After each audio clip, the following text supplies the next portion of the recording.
Hi, I'm Mrs. Cook, and I am the IDS at Hoffman Trails Elementary School.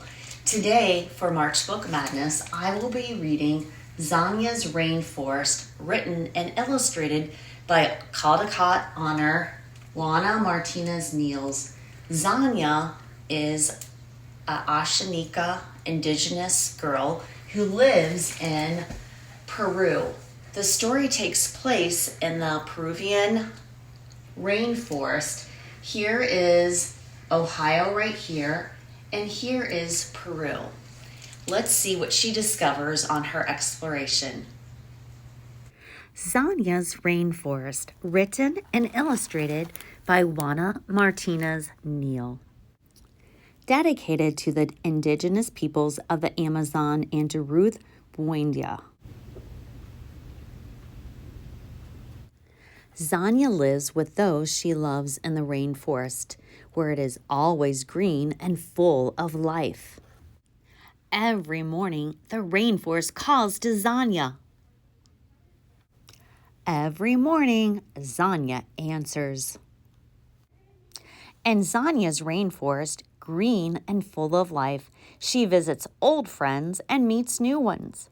"Good morning," she says 1, 2, 3, 4 times. She stops to talk with some chatty new neighbors. "Welcome, I live next door," Zonia sings. She says hello to her most playful friend. "You are my favorite," Zonia whispers. If she is lucky, her fastest friend will invite her for a short ride through the thicket. "We are mighty," Zonia says, for what she feels in her heart. Zonia sees a colorful couple swim by. "How's the water today?" she asks with a smile.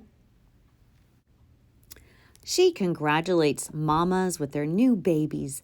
"I can't wait for you to meet my baby brother. I love him so much." Zonia loves playing hide and seek. 5, 6, 7, 8, she counts.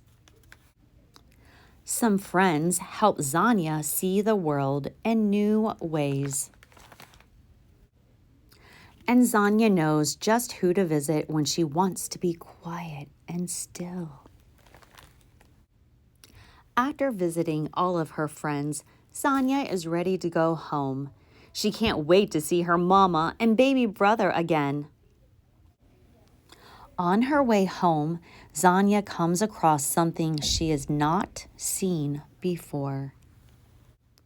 Frightened, she runs the rest of the way home. "Mama, look," Zonia says and opens her hands. "The forest needs help." "It is speaking to you," says Zonia's mama. "Then I will answer," says Zonia, "as I always do."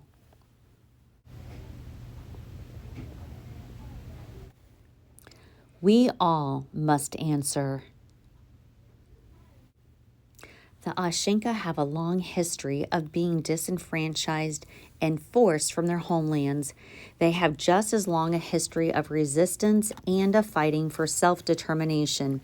Much like Zonia, they are answering the call to protect the rainforest, their home, through activism, community organization, and legal action. Ironically, indigenous peoples contribute least to the global climate crisis, yet are the ones most acutely and directly impacted by it. Threats to the Amazon rainforest include illegal logging, farming, mining, oil extraction. There is some good news. While the globe's tropical rainforests face many threats, numerous actions and initiatives to protect and restore them have been bearing fruit.